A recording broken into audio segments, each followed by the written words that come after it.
Hello everybody and welcome to Eddzshed. Today we're taking a look at how to flip items in Guild Wars 2. So this is the process of buying something cheap, selling it expensive, making money. If you found this video, I'm presuming you already know what flipping is. But I'm going to actually show you how to do it and how to do it properly and well, and use techniques that I use and have been very successful. I did used to keep a diary. Maybe I'll dig it out and I will put a screenshot of it to sort of show you the profit that I was getting. I was getting around about 100 gold a week though, so it's quite big money. But you've got to do it properly, because well, let me start off by showing you what website we're on. We're on gw2tp.com, so Guild Wars 2 tradingpost.com. That's what it stands for. Shouldn't have to point that out, but I'm going to. And then we've come up here into items and we've clicked on the flip button. Now if you do this, it will bring up a list of items that you can buy and sell to flip. And it may be very tempting, right, just to come in here and go, how would we do it? We'd go options, maybe you just click on profit. For some reason it's not, oh no, you have to do it up here, you can't just click on the profit. You can go profit, descending, search. And now look at this, hey look, if we buy strong apprentice shoes, we can buy them at 58 copper and sell them for 6 silver, 63 copper. That's an 870% profit. So that's 8.7 times what we've just paid for them. That's not going to work. If you buy 100 gold's worth of these, you will not be able to sell 870 gold's worth of them. Doesn't work like that. Now, I'm going to show you the basic setup of what I would do when I'm looking for items. It's up to you to refine it, and I will try and explain the thought process behind why I'm doing what I'm doing. So, if we look here, they've already set up the supply and demand. This is new. They used to have it as 0 and 0. So that's quite nice. That's about right, 500 and 500. To be honest, I'm usually happy to reduce that a bit. I'm happy to go to sort of 250. This means that there's at least 250 people selling the item and at least 250 people buying the item. That means that it's actually being traded and isn't just like one random item that's been left there and is never actually going to sell. Then everybody's always going to need exotics in this game, so I like to search for just exotics and make it just level 80, because I know that people are always going to be purchasing them. It's a guarantee that once I've bought the item I'm going to be able to sell it. Even if I end up making a slight loss on it, it's going to be sold for something.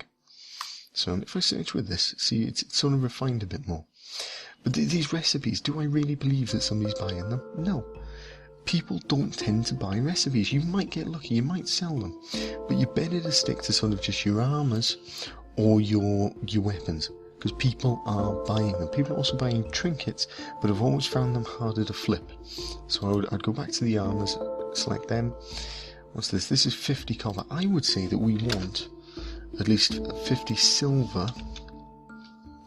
I'll put this in order to make it worth our while buying the item. We don't want to be buying stuff for coppers and selling it for silvers. We want to be buying stuff for silvers, selling it for golds, and that ensures that we're able to utilise the cash that we've got. So it may have had a bit of a fit there, my computer, but it should be back to this now.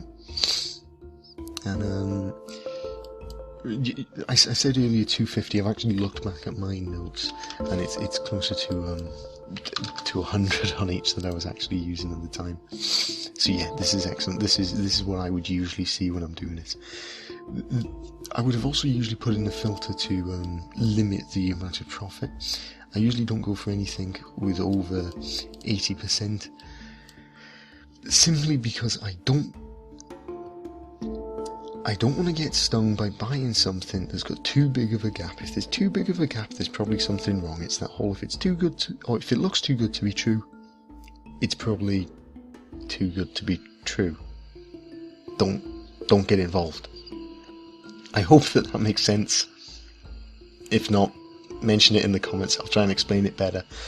Better down there if you need me to. So here, this Berserker's Pearl hand cannon. This matches up brilliantly.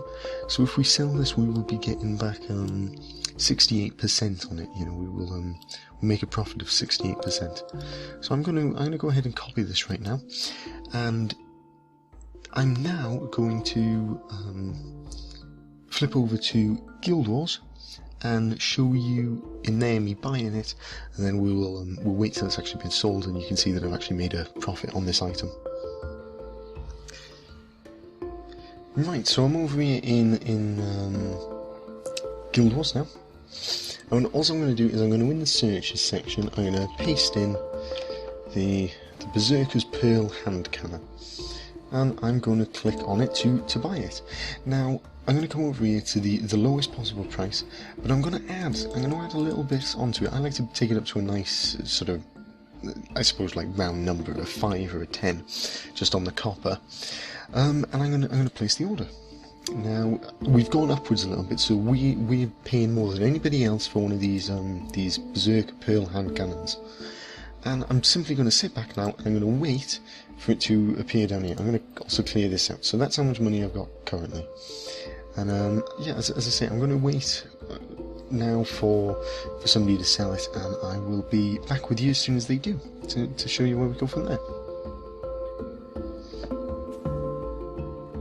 Okay, hello. So somebody has now sold a Berserker Pearl hand cannon somewhere in one of the Guild Wars servers, and with us having the highest bid on it, I've won. So I've bought a Berserker Pearl hand cannon. I'll take that now. You see here I've got bought at 3 gold, 15 silver, and 15 copper. So I'll take that. And then if I go into the sell, and I click on Berserker Pearl hand cannon, and I come over here to the right, and I click on this, we can sell it here for 6 gold, 24 silver, and 94 copper. I'm actually going to take the copper down just to 90, just so then we are the lowest priced seller of it. And I'm going to list the item. And then once somebody's bought that, we will obviously have made money. And right, I'll be back with you again, as I said last time, once that's happened, so you can see the profit being made. Right, okay, so some time has passed. In that time I sold some cure hide because I just had it on my person and I wanted to get rid of it. But also our Berserker Pearl hand cannon has now sold, and the total amount that we received was 5 gold and 62 silver and 36 copper. This means that we've made, I'm going to have to look back at, oh no, here's what we sold. It means we have made 2 gold and about 2 gold 50, which is very quick. You know, it's been maybe 20 minutes and we've done that. And if we'd have bought more items, they'd have all happened in the same time. So we could have made perhaps 10 gold in 20 minutes. That's probably a lot quicker than you're able to make it currently. I hope that this video has been of some help. It's been a bit confusing for me to try and make it because there has been lots of cuts and stepping forward, but hopefully you've learned something from it, and hopefully you can take what you've learned and refine it. If lots of people start doing this, it can get more tricky and you'll have to get cleverer, but I've certainly given you the foundations for how you actually go about finding items and selling them for a profit. So please subscribe. If you start making gold off this, please subscribe, otherwise I feel you robbed the gold from me. Seriously. There's a button just below this video. No, I'm just kidding. I hope genuinely you get some use out of it. I know I haven't got much gold. It's because I've very recently made this beautiful hammer on my back, but I couldn't have made it without doing this. So hopefully you can get your legendary soon as well.